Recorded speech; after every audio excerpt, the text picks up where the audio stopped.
On today's episode of Attention Alva, we'll be speaking with a phenomenal leader and a Latino veteran advocate and a dear personal friend. Stay tuned. You won't want to miss this episode.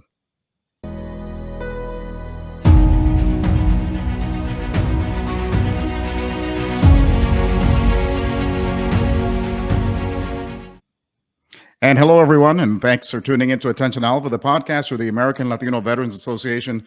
We're really excited to have you join us today. I'm your host, Danny Vargas, Chairman and CEO of ALVA. In addition to these podcasts, where you can get to hear from incredibly inspiring guests, you'll also have a series of webinars where you'll learn great information on really important topics. And keep an eye out for future events, including our annual Expo and Awards reception in Washington, D.C. on November 1st of 2023. We really want to thank our sponsors for these podcasts and webinars: JP Morgan Chase, PMI, Wells Fargo, AT&T, T-Mobile, and Accenture. I'm really pleased to introduce our guest speaker today, Roy Love. Hi, Roy. How you doing, Danny? Great to be here. Doing great. Thanks for joining us. Let me tell you a little bit about Roy. Captain Roy Love, U.S. Navy retired, was born in the Dominican Republic and moved to the United States in 1983. In 1983, he graduated from the State University of New York, SUNY, Maritime College with a BS in Maritime Transportation. He attended the Navy War College in Newport, Rhode Island, earning a Master's of Arts in National Security and Strategic Studies in 2008. He deployed to Iraq during Operation Iraqi Freedom in 2008 to support the Army's 304th Sustainment Brigade, managing and distributing fuel across Iraq to support U.S. and allied forces. He commanded the fast frigate USS Boone in June of 2010 and led the ship to win the Battle Efficiency Award. Captain Love is the first Dominican and Afro-Latino to command a U.S. naval warship. He completed his tour on the Boone in December of 2011 and assumed command of a float training group, Mayport in Jacksonville, in charge of training all naval vessels in Southeast United States. He commanded Naval Base San Diego, the second largest naval base in the United States, and was the first Hispanic Afro-Latino to lead the installation. He led the base in winning the Commander-in-Chief Installation Excellence Award in 2019. He's a certified resilience building leadership professional, trainer, and an authorized training partner dedicated to helping organizations create senior leaders that can build resilient teams, facilitate team learning, and support organizational learning. He is the president of the Association of Naval Services Officers, ANSO. ANSO conducts recruitment and outreach within America's underserved communities, directly supports Hispanic and Latino members in their decision to remain in their respective services, and provides mentoring and professional development. He serves on the board of directors as a role model and mentor for Hispanics Inspiring Student Performance and Achievement, HISPA, and he also serves on the advisory council of the American Latino Veterans Association, ALVA, and DoD Roads Board of Directors. He is the founder and CEO of the Road Eagle LLC. He is a certified Motorcycle Safety Foundation writer, coach, and motorcycle safety instructor, and an Iron Butt Association, the world's toughest motorcycle riders, long distance and endurance motorcyclists. And hey, I would love to hear the story of your recent trip down in Latin America. He's the founder and partner of Two Eagles Leadership LLC, a veteran-owned, minority-owned professional development and leadership growth consulting company. Captain Roy Love is a doctorate student at the University of Southern Mississippi, pursuing a PhD in human capital development. My goodness, Roy, that's a massive bio, and it's so good to have you. Thank you for joining us today, Roy. Thanks, Daddy, man. I appreciate you reading all of that. You didn't have to, but you know, the thing I'm the proudest of is being an Iron Butt rider. And I just came back from Chile after riding my motorcycle from Virginia to Chile, over 12,000 miles, and it was amazing, incredible. And what a world we live in. And you know, the number of people from Latin America that I connected with makes me feel good about being Latino, being Hispanic. Just, man, I don't know. I could go on and on about that, but it was an incredible trip. Well, that's fantastic. And I'm sure there's some incredible pictures that you took too. Oh, yeah, absolutely. Well, hey, listen, Roy, why don't you take a couple of minutes first and sort of tell us about your personal journey. You were born in the Dominican Republic, came to New York, but tell us about your path on how you decided to join the Navy and your career in the Navy, and then a little bit about what you're doing afterwards. Hey, you know, I was born on an island, right? My dad's family is actually from Puerto Rico, My mom's family all from the República Dominicana, and so being born in an island, I was actually born on the beach, and every day we, as a kid, we'd watch the ships come and go, and always on my mind, it was like, man, I want to be out there. I want to be on the ship one day. My favorite shows were The Love Boat and Star Trek. I wanted to be Captain James Kirk, right? And The Love Boat and Star Trek were such great shows because of the diversity of the crews, right? It helped you to see yourself. Me as a dark skinned black Latino, Hispanic Latino, um, I wanted to be one of those guys. I said, hey, you know what? That's a possibility for me. I could literally be on something like that. In my entire life, I've just wanted to be the captain of a ship. We moved to Puerto Rico when I was about 11 and lived in Puerto Rico a couple of years. Again, being close to San Juan, Santurce, I used to deliver newspapers in San Juan. I'd go to the port all the time. You see the Coast Guard ships in San Juan because they have and then Navy ships would come and go. And it was a calling for me, right? It was I want to be a captain of a ship one day, and I really really thought about that when I was going to high school. My brother got accepted to the Naval Academy. I'm in my second year in high school, and I'm like, man, that seems like awesome. He's going to Naval Academy. I should follow. I should follow. But he'd come home and he'd tell me all these bad stories about how horrible it was and how hard it was. I was like, I don't want to go to the Naval Academy. Lo and behold, I go to high school in Queens, and my buddies live in Throgs Neck. And if you know New York, there's a couple of bridges that cross over to Queens and Brooklyn. And one of those is the Whitestone Bridge and the Throgs Neck Bridge. New York Maritime is a school that sits right under the Whitestone Bridge. So as we're driving to college, we look down in my buddy's pink Buick. We look down and we see this big ship in this fort, and it was Fort Schuyler. And if you know anything about Hamilton, Fort Schuyler, the Schuyler sisters, yeah, that's the same Fort Schuyler. Look down, we see this big ship in this fort there, and I'm very curious because I'm like, wow, there's a fort and a ship. Is that a school? I figured out it was SUNY Maritime. And I made my entire mission in life to go to SUNY Maritime. I wanted to go to school in the Bronx at a fort to learn how to drive ships. And that's what I did. I got out of high school. I couldn't afford college. So I fortunately went to one of the better high schools in New York City. And I had good grades. I got an ROTC scholarship, but they wanted me to go to prep school. So I enlisted to go to prep school. They held my spot at SUNY Maritime because I didn't want to go. I had a full scholarship to a couple of schools, including Ohio, which I didn't know where it was. Right, I'm from New York City. Where the hell is Ohio? And I was like, no way, I'm going to SUNY Maritime. And I communicated with the school. I said, the Navy's going to pay me to go to college. You guys got to hold my spot. And sure enough, they hold my spot. I spent 14 months enlisted, went through a prep school, got my math and my science and physics all done, took English, did it really, really well. Went to SUNY Maritime 4 years at the State University of New York, paid by the U.S. government, and walked out of there with a license to be a third mate on the ship. That's one step closer to being a captain, and a commission in the U.S. Navy. Again, I didn't have to go to Annapolis and suffer through the stuff.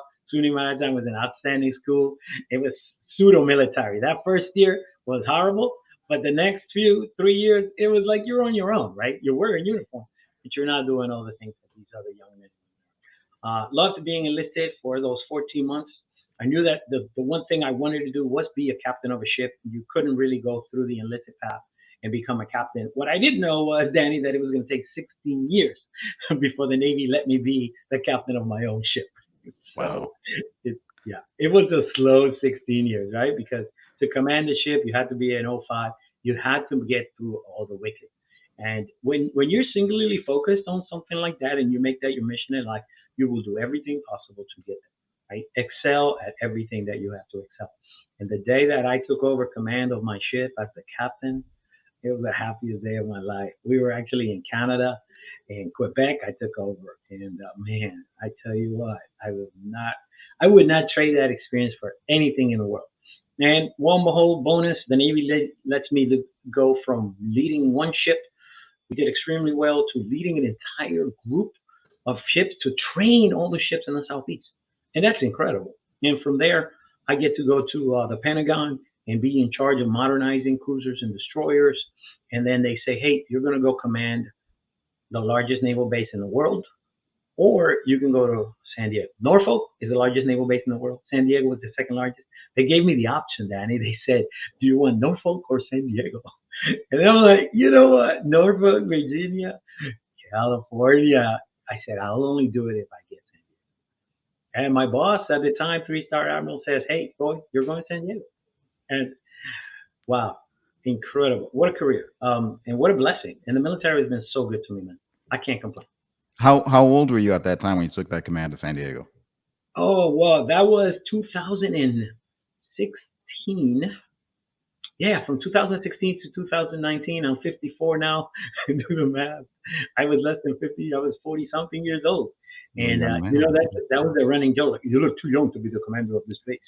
And I was like, I always took that the wrong way for some reason.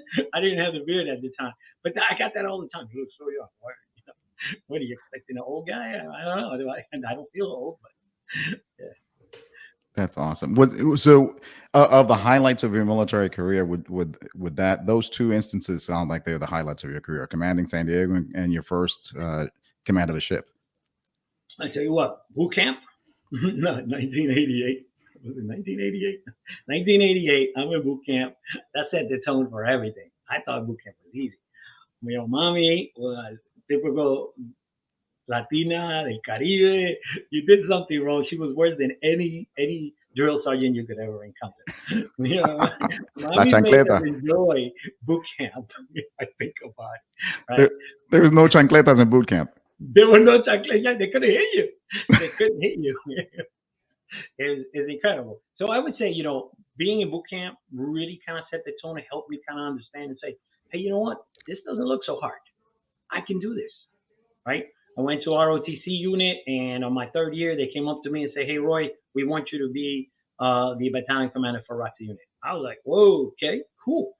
Now, mind you, SUNY Maritime is 90% non people of color, right? It's 90% white. And to be asked to lead the ROTC unit, where there were about three or four of us who weren't of the majority, was incredible. I didn't know that at the time. And looking back, I see all the celebrations of these young students that are being, the first young, woman to lead the Citadel, the battalion, the first, non-white to lead this or that or the other thing. And I go, wow, we didn't celebrate these things back in the early 90s. There were a lot of us that were actually doing things that people were just not noticing or not celebrating, right? And not that I wanted to be celebrated, but it helps put things in perspective. Like, there's a lot of people before me that Hmm. did the things that we celebrate today that we have never acknowledged or really Right. realized it. And it's good to tell that story, right? Like talking about Farragut, Admiral Farragut being the first admiral in the Navy who happened to be the kid of a Spanish descendant, Hmm. right? And what are Hispanics and Latinos, if not the majority of us, people, of Hispanic, Spanish descent, or a culture that is based on, the Spanish culture? That's fascinating. What year did you actually get out? I left in 2021. I was actually independent and working in Washington D.C. And honestly, I left for under my own terms. I had an Hmm. opportunity to continue on, do one more year, and then put on flag. I was asked to stay, so I would be competitive, and I just decided not to. I said, I've done a lot, and at that point, I had 34 years, including the 4 years in the New York Maritime, and I Hmm. was ready to be with my family, and I was ready to give back in a different way. Well, thank you for your service, Roy. It's an incredible career that you had in the military, but you also continue to give back as president of ANSO. So take a couple of minutes and talk us through what ANSO is, what it does, how we can be supportive of what you're doing with ANSO. And by the way, it's such a great honor to be able to have ANSO as a partner of ALVA. So I love the work that we're able to do together. And so do we, Danny. I mean, we couldn't have asked for a better partner than ALVA, also partnering with HVLA and partnering with HISPA, Hispanics Inspiring Student Performance and Achievement. Because ANSO, as the Association of Naval Services Officers, and the Naval Services are the Coast Guard, the Navy, and the Marine Corps, and the Merchant Marine. The U.S. Merchant Marine is very small. So we're working on that, on trying to kind of bring them in a little bit better. But it was established in 1981 by the first Hispanic Secretary of the Navy in the United States. And this was Eduardo Hidalgo. So in 1981, Secretary Hidalgo saw a need. He saw that Latinos, Hispanics in the service weren't being promoted at the same rates. and that there weren't a lot of Hispanics and Latinos in the higher ranks, in the officer ranks in particular. And he helped a group of officers establish the Association of Services Officers, reached out to the Coast Guard and the Marine Corps to make sure that we were helping to promote, to professionally develop, to promote, and also to recruit and retain, because that's important, right? It's not just bringing people in, that's the recruitment part. It's professionally develop them and retain them long enough to reach those highest ranks in the service so that we could contribute. That's what we do. That's our whole mission, is to help bring in the talent that we have, that incredible Latino Hispanic talent, to make our services better and Hmm. more representative of the society that we live in. Right now, 20% of the Navy, Marine Corps is a little higher, but 20% of the Navy itself is Hispanic. Now, most of those are in the enlisted ranks, as being enlisted is very different than being an officer, right? And the opportunities are limited. Whereas if you can take some of those enlisted folks, or take in some young men and women who go to college, right, and bring them in as officers, we can develop them into the highest ranks, and then we can see them in our admirals and generals, Hmm. reflective of the nation that we serve. Right now, only 9.9% of Navy officers are Hispanic, of Hispanic Wow. descent. But that's a problem, because 20%, we're leading 20% of the force, which is Hispanic, with 9.9% of the officers. What we don't see, though, is that at the higher ranks, that number starts diminishing, right? Over 300 admirals, about 11 are Hispanic at this point, Wow. and that's nothing, right? Why can't our young men and women see the representation? They don't see it. They don't believe themselves being there, right? You take me, for example. I saw myself being a captain of a ship because I was watching two television shows. Do you know that the first time I figured out there might be a Hispanic admiral, I was already in the Navy about 8 to 9 years. Wow. And then it was one person. And I was, wow, wait, where are the Latinos? Can we rise to this rank within the Navy? Today, I can say that the possibilities are better, but they're still limited. And That's in what I. some cases we're kind of slipping back too. I mean, in some ways, we had more representation in the 90s, or in the early 2000s. Seems like we're slipping back. I do want to congratulate you on your events. For example, I spoke at your event in Norfolk last year and wasn't able to make it this year, but you just recently had an event in Norfolk. Um, Tell us about the type of information that you share during those events, and who should participate. I would love everyone to participate in those events. Our events are designed for active duty military folks, enlisted and officers, right?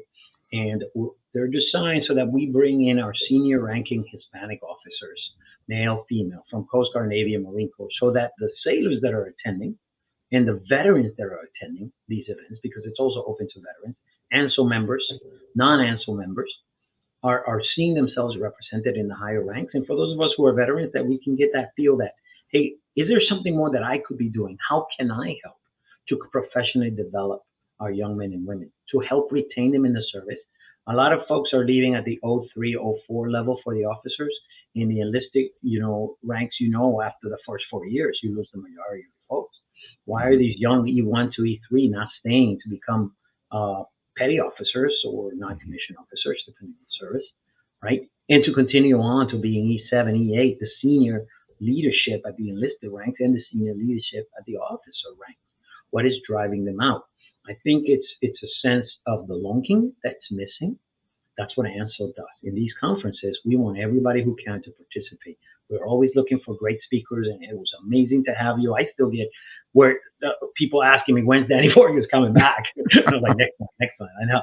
Uh, it, it, it's just professional development, people like you that are involved in taking care of veterans, right? These are the folks that we want to come and speak to our young men and women, uh, for opportunities not just within the service but beyond the service. What happens after, right? And it's always important, and I love the mission of ALVA. It's not just developing and helping the folks that are in; it's helping those that get out and how they become successful, right? Because we do have a huge gap in what happens post service for a lot of Hispanic and Latinos, right, compared to other communities. And I think for us, our next event is hopefully going to be in December in San Diego. And if anyone's interested in joining us, and just reach out to me, Roy, president at anselmill.org. Go to our website, anselmill.org, and look for our event, sign up, and let us know that you want to come. And we always have room for more. We also want to engage partners to help us with these events. They're costly, right? Anytime Hmm. that you put on any symposium, and we're trying to do this at minimal cost to our active duty folks. Right. So in that, the way to do that is through sponsorship. So we're always open for partnerships and sponsorships to help us with that. Well, I'm glad you mentioned that because it's also open to non-Latinos to come and participate and support. We need the allies. Absolutely. We need, folks at all different ranks to be able to come and participate and support us. Would be great to be able to have as many flag officers as possible come and participate and show their support because it is we're all in this together. I'm glad you mentioned Farragut earlier because among within the ALVA mission, it's to help Latino veterans thrive and to recognize their indispensable contributions. And a great example of that was the first full admiral in the United States Navy during the Civil War, David Farragut, who said, "Damn the torpedoes, full speed ahead." Like you Yeah. said, people don't know that he's Hispanic. And I know we claim him, and the Spaniards might want to claim him later on. But hey, Yeah, you know what? He was born here, buddy. yeah. He is definitely ours. And one thing I will say, Danny, is it's important for us not to forget that the senior leadership support, like you said, allyship, is essential for this. And at all levels, senior leaders, retired and active duty, what can you do to help get the word out about organizations like this? The feedback that we get after an ANSO event is, oh my God, I didn't realize we had so many Latinos in the Navy. Well, Secretary Del Toro came to our last event. He spoke on the last day. He's only the second Hispanic secretary in the Navy, born in Cuba. Like, wow, not born here, born in Cuba, and he's now the Secretary of the Navy. And that's incredible. And I had sailors that said, I didn't know we had a Hispanic Secretary of the Navy.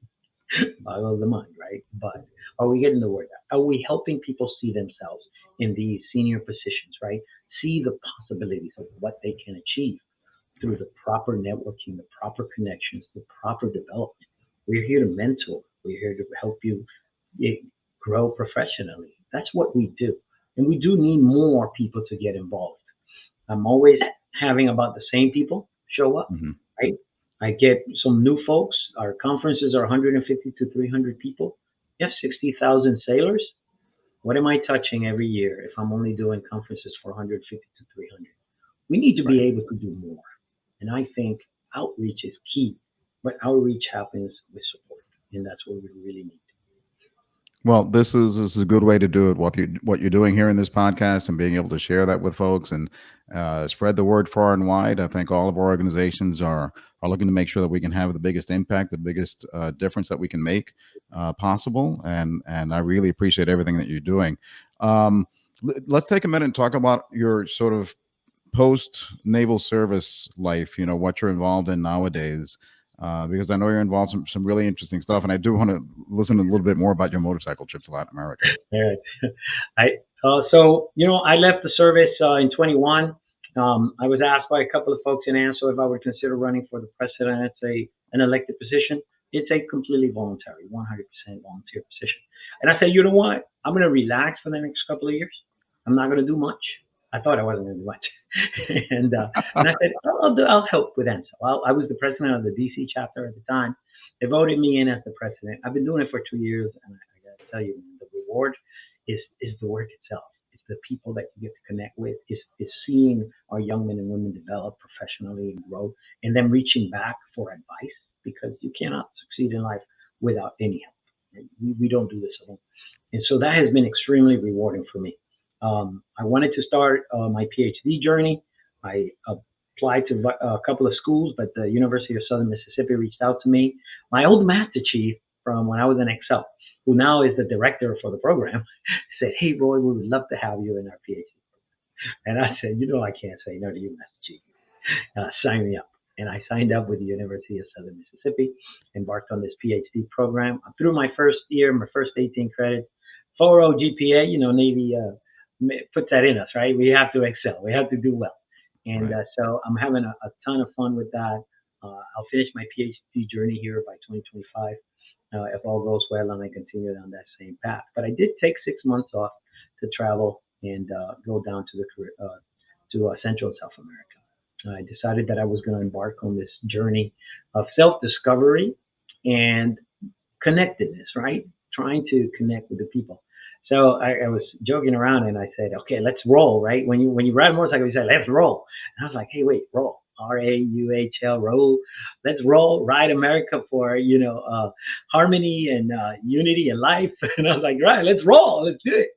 Uh, and I found that. I found harmony, I found unity, and I found thriving life down there, man. I mean, the people were incredible and amazing. And it's one thing that has always kind of bugged me. We like to use the word America exclusively for those in North, the United States. In Spanish decimos estadounidenses, Right. you know, but there's no United Station in Spanish, in English, Right. right? We don't translate it to United Station. We just go America. America starts in Alaska and ends in all the way down in Chile, Argentina, right? It's an Right. entire continent of beautiful, amazing people with incredible potential. And a lot of those folks are coming to the United States. They're looking for better opportunities. And how do we help them, right? If you go down on a trip like this, I did 12,000 miles across 13 countries, Danny. I saw poverty, but I also saw spirit, determination, strength. Mhm. It is the Latino community, the Hispanic community that is moving across borders to come to the United States to get a better life for themselves. They're determined, they're hardworking, and we need to embrace and accept and help, right, in any way that we can. This is the future of our country. Not just the Latinos that are born here, but those that are transiting, coming up through our borders to help make this country better than it is. They're coming to work. They're coming to take those jobs that some of us no longer want to do, right? And they're going to help this economy thrive if we let them, if we embrace them and accept them. That's what I learned in about 4 months of traveling across. Wow. And I saw the most beautiful sights and went through some of the most incredible places on this planet. Did you have a favorite country? All of them. I had one least favorite. That's it. But every other, I mean, it was just amazing. The people, the reception that you get. Just, I can't say. I think I enjoyed Colombia because I spent the most time there. Right, being one of the longest countries, I actually had to fly my bike from Panama into Colombia through Bogota. And then I needed to get to the north, so I rode from Bogota to Barranquilla, and from Barranquilla all the way down to Medellin, and then across to the border. So yeah, I enjoyed it because the Colombians, they were like, "You're welcome," and oh my God, Yeah. Colombia is oh, fantastic. it was incredible. I had a great time in Peru as well. I learned so much and drove the entire coast of Peru all the way down went to Machu Picchu. And I tell you, there's so much goodness in this world.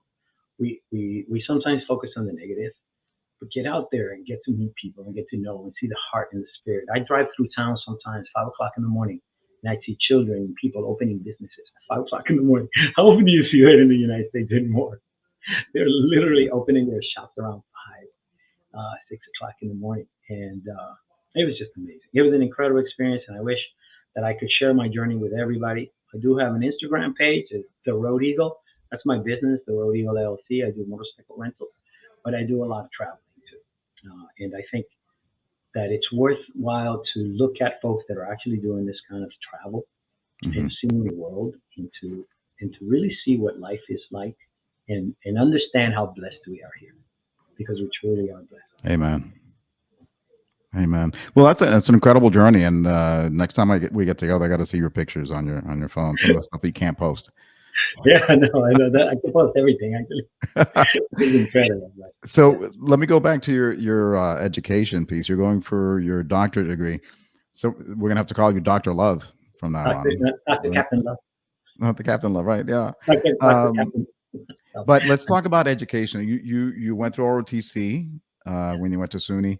Uh, I know that there probably isn't as much ROTC programs in Hispanic serving institutions. You know, those colleges that have at least 25% Latino matriculation. Um, that's an issue, isn't it? I mean, you've got It's other populations that have much more support, much more participation, but We need to do more, Right. don't we? We do need to do more. And now, with this new thing about not taking race into account, right, in admissions, I think it's going to hurt us. It's going to hurt us significantly because when you start, it's a form of discrimination, no matter which way you look at it, right? Because we do not have the same opportunities that a lot of folks have. And so if you're growing up in an area where you just cannot get the education that builds those strong study habits and things like that, you may not be able to even apply for some of these schools, right? Who's helping apply? Who's covering application fees and all of that? And if you're not considering the background, the cultural background of someone, you're also limiting yourself, right? In the experiences that that person brings to your campus. It's important to look at cultural backgrounds and to look at where people grow up and things like that. Hispanic serving institutions don't typically have ROTC units. Hmm. And the ones that do have them, if they're accepting less minorities, less people of color, then there will be less to join those ROTC units. And you know what? The military is a pyramid, right? The lower ranks always have the most. By the time you get to the higher ranks, there's a little bit, a few people left. So we lose most oh 04, most people of color around the oh 03, oh 04 for officers. Hmm. What happens at that point? And if let's say you brought in 100 people initial sessions, by the time you get to oh 04, oh 05, you've lost more than 50%. Now you have less than 50% to compete for the top roles, right? The only real way to increase that is to increase the number at the bottom so that you have more opportunities, more people left by the time they get to that middle rank, Right. right? And one of the things that I saw in a CNA study is that people of color are usually ranked lower. The junior officers are ranked lower than their counterparts, which means when you go before a board, a selection board, we're looking at strictly numbers. Selection boards are fairly fair. They do well because they're looking at numbers. If I have Yeah. a 5 and you have a 4.9, I'm going to go for the 5 by the Hmm. 4.9.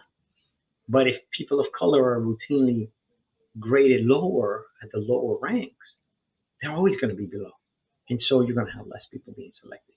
We need to increase the opportunities for our OTC, for our young men and women of people of color, Hispanic, Blacks, Asian Americans, to be able to compete, right? To remain long enough to compete. And that's a critical part of it, remaining, which is part, ANSO's mission for retention. I want to retain you so that you can compete at those higher levels. But we have to be fair about how people are graded and taken care of below that, right? And it's hard when you're in a unit and you're the only one up, right? One or two up. My ROTC unit, we graduated maybe two Hispanics out of over 100, Mm. right? Two, two. I mean, I go back, this is 1993. There weren't that many Hispanics who want to join our OTC.